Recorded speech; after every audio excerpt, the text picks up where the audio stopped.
इस मॉड्यूल में हम एमपीए से रिलेटेड कुछ स्पेशल इश्यूज़ पर बात करेंगे। यह वह विशेष मुद्दे हैं जिनके बारे में हम सर्विस प्रोवाइडर्स अक्सर सोचा करते हैं और इन पर क्लैरिटी भी चाहते हैं, जैसे कि एमपीए का बोन्स पर क्या इफ़ेक्ट है, क्या एमपीए किशोरियों को दिया जा सकता है, एमपीए का यूज़ 35 इयर्स या उससे अधिक उम्र वाली स्त्री के लिए कैसा रहेगा, एमपीए को हम पोस्टपार्टम लैक्टेटिंग वीमेन को दे सकते हैं या नहीं, उनके लिए इससे कोई लाभ है या कोई उसमें कोई परेशानी तो नहीं है। एमपीए का मेटाबॉलिक इफ़ेक्ट क्या है, यानी क्या वो स्त्री के वेट में कोई चेंज ला सकता है।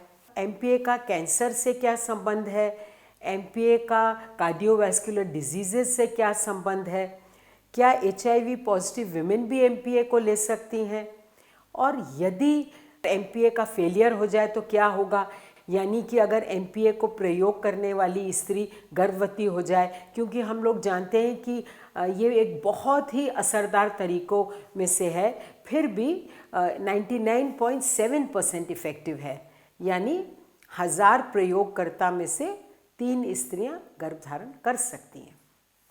तो आइए अब इन मुद्दों पर एक एक करके चर्चा करें।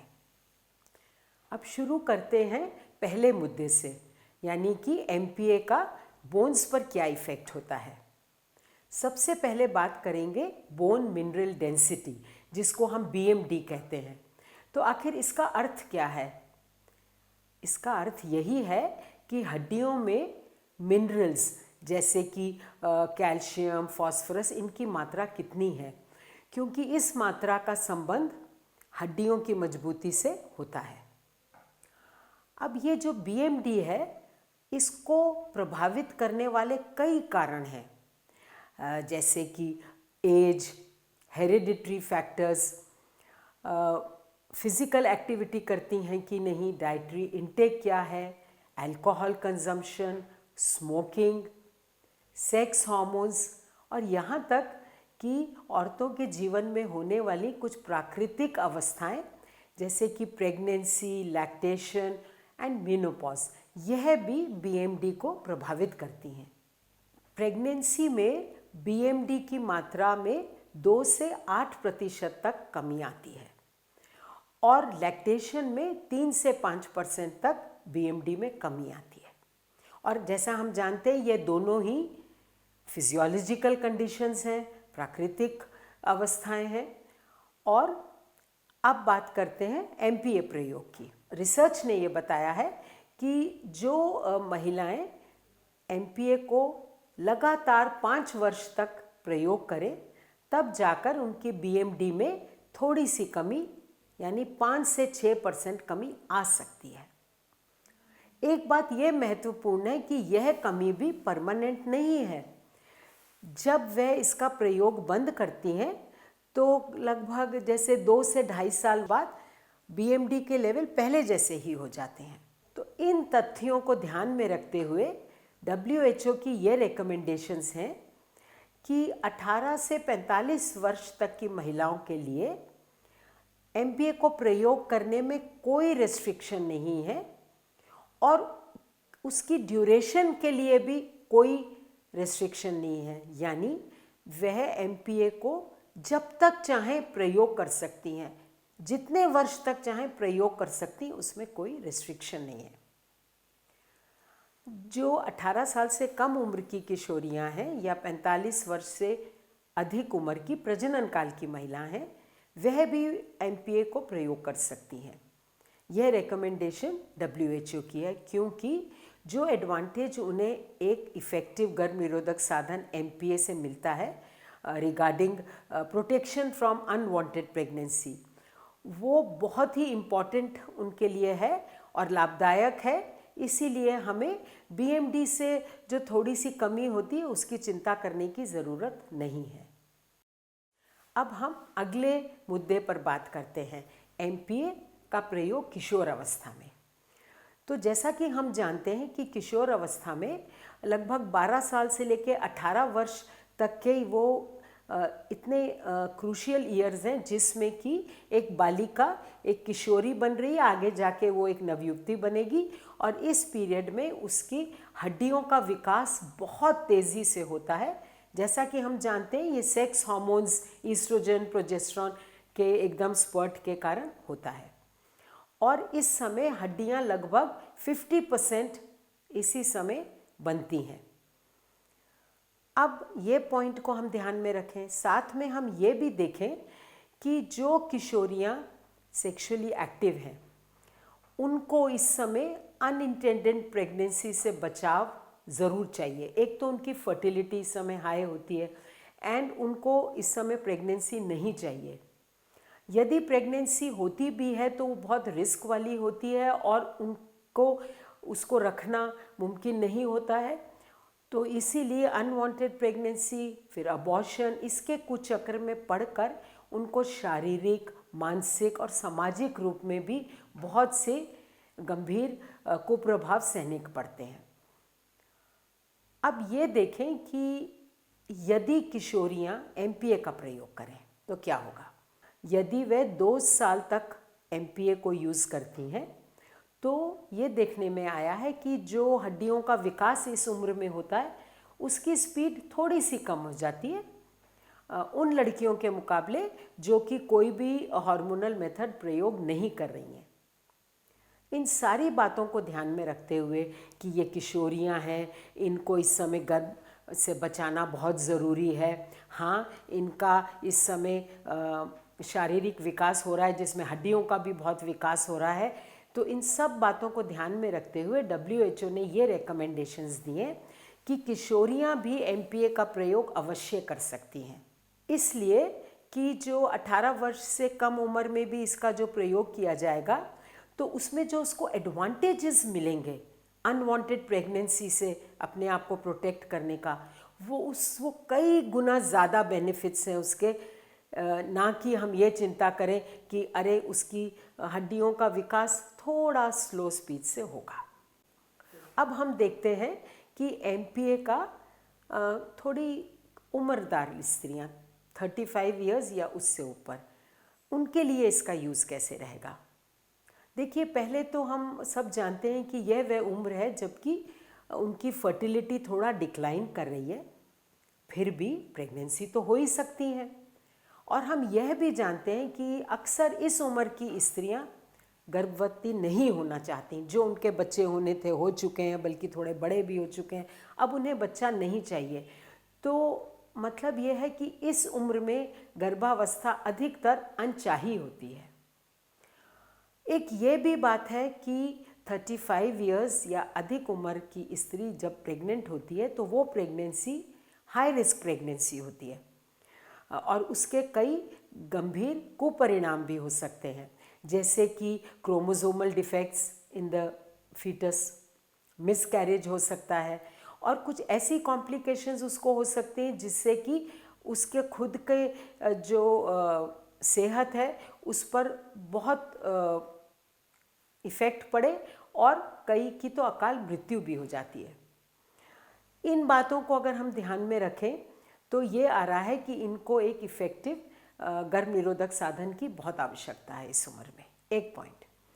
एक फ्रेंड्स, ये भी हम देखें कि ड्यूरिंग रिप्रोडक्टिव एज, अब जब किशोरियाँ पूरा अपनी 20 साल 30 साल की उम्र पार करके जब 35 या उससे अधिक यानी अधेड़ उम्र की ओर बढ़ती हैं तो अब उनको पेरीमेनोपॉजल टाइम आ गया, उसके सिम्टम्स और उसकी कुछ दिक्कतें होने लगती हैं जो कि हमें मालूम है मैनिफेस्ट करती हैं एज मेंस्ट्रुअल इरेगुलरिटीज़। किसी को बहुत ब्लीडिंग होने लगती है, जब तब होने लगती है, और क्योंकि एंडोमेट्रियल हाइपरप्लेजिया भी होने लगता है।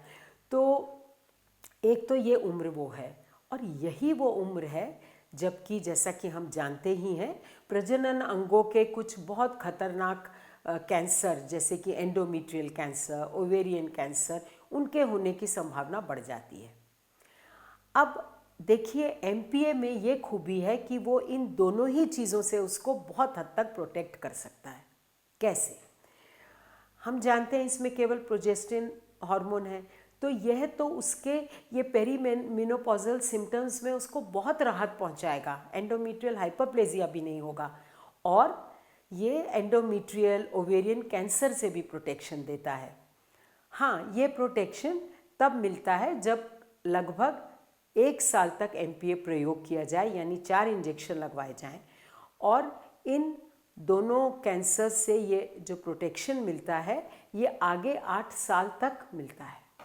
इन्हीं फैक्ट्स के आधार पर ये बात अगर कही जाए कि 35 साल या उससे अधिक उम्र वाली महिलाओं के लिए भी MPA एक बहुत ही अच्छा कॉन्ट्रासेप्टिव ऑप्शन है, क्योंकि जैसे पहले कहा गया ये इस समय मेंस्ट्रुअल इरेगुलरिटीज़ को भी ठीक करेगा और साथ ही साथ इन खतरनाक कैंसर से उसको प्रोटेक्ट करेगा। हाँ, हमें यह बात ध्यान में रखनी है कि अगर इस उम्र की स्त्रियां MPA का प्रयोग कर रही हैं और लंबे समय तक करना चाहती हैं तो लगभग हर 2 साल में हम उनका को असेस कर सकते हैं और ये रिव्यू कर सकते हैं कि बेनिफिट्स वर्सेस रिस्क क्या हैं।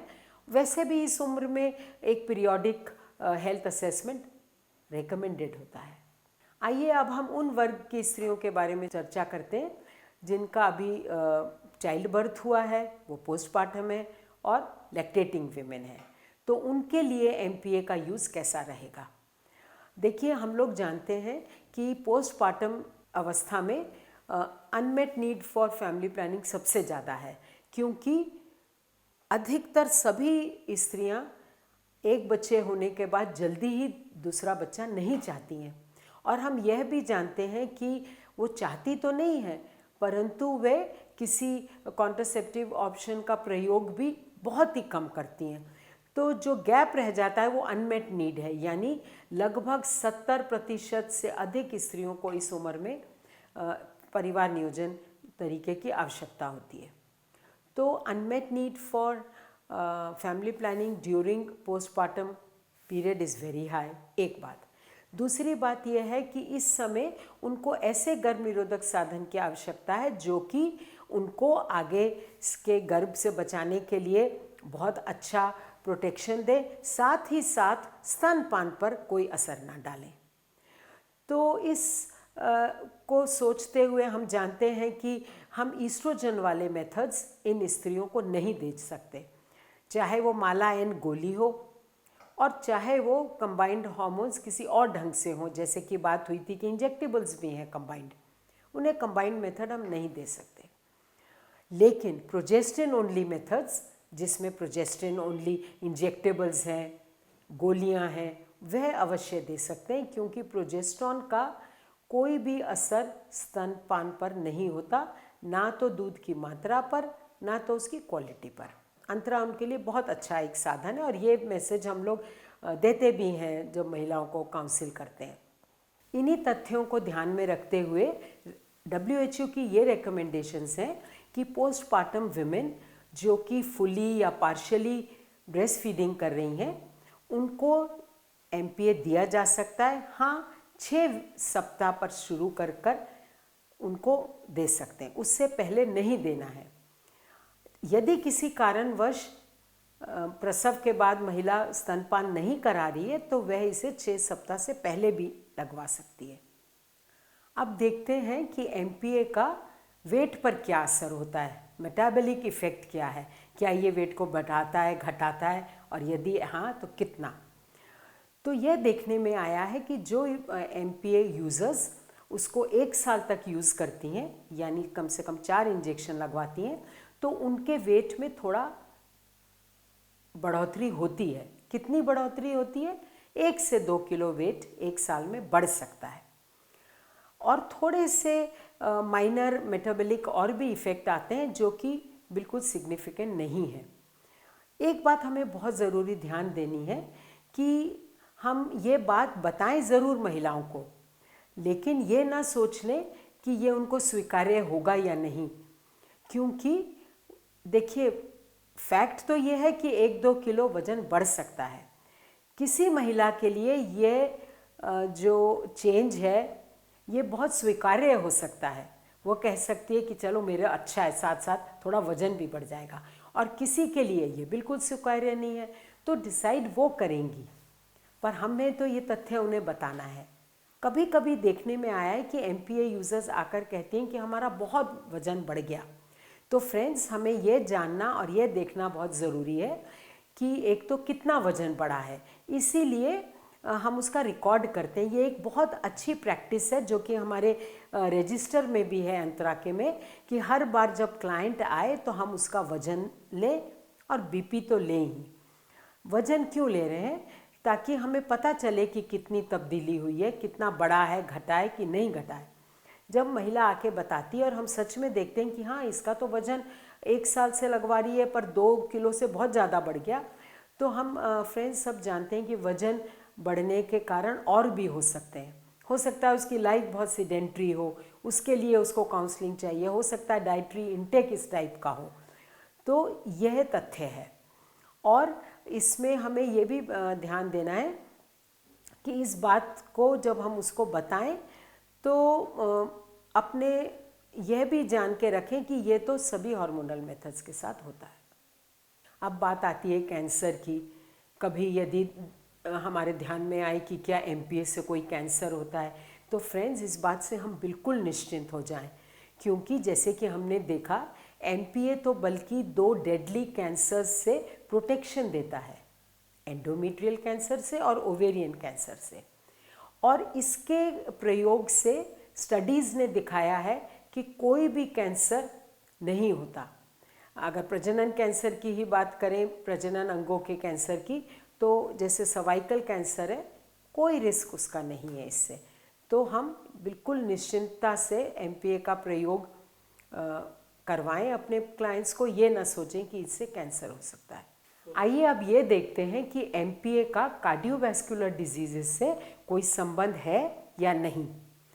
तो फ्रेंड्स, हम जानते हैं कि MPA एक प्रोजेस्टिन ओनली मेथड है, इसमें एस्ट्रोजन नहीं है, इसीलिए यह थ्रोम्बोएम्बोलिक फिनोमिनन नहीं करता।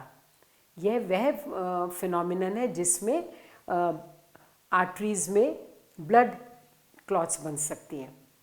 तो यह ऐसा नहीं करता। हम जानते हैं कि यह तो थोड़ा सा रिस्क ईस्ट्रोजन के प्रयोग से होता है, इसीलिए कंबाइंड हार्मोनल मेथड्स जैसे कि माला N से ऐसे होने का चांस हो सकता है, लेकिन MPA से ऐसा नहीं होता। साथ ही MPA के प्रयोग से ब्लड प्रेशर पर भी कोई विशेष असर नहीं पड़ता। इसीलिए कहा गया है कि MPA का कार्डियोवैस्कुलर डिजीज़ पर कोई इफ़ेक्ट नहीं है। और WHO की स्टडीज़ ने भी यही दिखाया है कि MPA के यूज़ से बहुत कम रिस्क है कार्डियोवैस्कुलर डिजीज़ का। इस बात को हम आगे थोड़ी और चर्चा करेंगे जब हम मॉड्यूल करेंगे जिसमें क्लाइंट का असेसमेंट किया जाएगा MPA के लिए as per WHO MEC for MPA। आइए अब यह देखते हैं कि HIV इन्फेक्टेड विमेन MPA का प्रयोग कर सकती हैं या नहीं। WHO कहता है कि जिन महिलाओं को सेक्सुअली ट्रांसमिटेड इन्फेक्शंस हैं वे MPA का यूज़ बिना किसी रेस्ट्रिक्शन के कर सकती हैं। जिन्हें HIV इन्फेक्शन है वे स्त्रियां भी MPA का प्रयोग कर सकती हैं, क्योंकि यह तो कैटेगरी 1 ऑप्शन है, यानी इसके प्रयोग में कोई भी रेस्ट्रिक्शन नहीं है। हाँ, जो महिलाएं एंटी रिट्रोवायरल ट्रीटमेंट पर हैं उन्हें भी इस बात की चिंता करने की ज़रूरत नहीं है कि MPA के साथ कहीं कोई ड्रग इंटरैक्शन तो नहीं होगा। वे भी इसका प्रयोग निश्चिंत होकर कर सकती हैं। इस बात का ज़रूर ध्यान रखना है कि यदि HIV इन्फेक्टेड विमेन MPA को यूज़ कर रही हैं as an effective contraceptive method अनचाहे गर्भ से बचने के लिए, उन्हें कॉन्डोम्स का प्रयोग भी करना बहुत ज़रूरी है, तभी HIV इन्फेक्शन के ट्रांसमिशन में रोकथाम होगी। अब आखिरी मुद्दे पर हम आते हैं। कई बार हमें ये विचार आता है कि जब MPA फेल हो जाएगा, यानी कि MPA के प्रयोग के साथ साथ गर्भ बैठ जाएगा, तो क्या उसका असर कुछ गर्भस्थ शिशु के ऊपर पड़ेगा। तो आइए देखते हैं कि सच्चाई क्या है। सबसे पहली बात तो यह है कि जैसा कि हम जानते हैं कि ऐसा होना ही बहुत रेयर है, क्योंकि MPA एक बहुत ही असरदार तरीका है। If used correctly and consistently 99.7% effective है। फिर भी यदि गर्भधारण हो जाता है इसके प्रयोग के दौरान, तो क्या करना है? एक तो बिल्कुल हम निश्चिंत रहें कि MPA का फीटस पर कोई भी कुप्रभाव नहीं है, कोई कंजेनिटल अनोमली होने की गुंजाइश नहीं है, कोई चांस नहीं है। और फ्रेंड्स, हम तो जानते हैं ये प्रोजेस्टेरोन हार्मोन है जो कि प्रेगनेंसी का ही हार्मोन है, तो ये फीटस को क्या कुप्रभाव करेगा?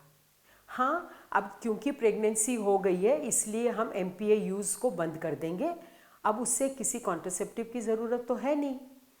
और अब स्त्री यदि इस प्रेगनेंसी को रखना चाहे, इस बच्चे को जन्म देना चाहे, तो वे निश्चिंत होकर ऐसा कर सकती है, क्योंकि इससे गर्भस्थ शिशु को कोई भी कुप्रभाव नहीं पड़ेगा। Special issues related to MPA पर आधारित ये मॉड्यूल अब समाप्त होती है और हम आशा करते हैं कि इसमें हमने जिन विषयों पर बात करी है, उनके तथ्यों पर बात करी है, वह सब जानकर अब आप उनके बारे में क्लैरिटी पा गए हैं और ये मुद्दे आपको अच्छे से स्पष्ट हो गए हैं।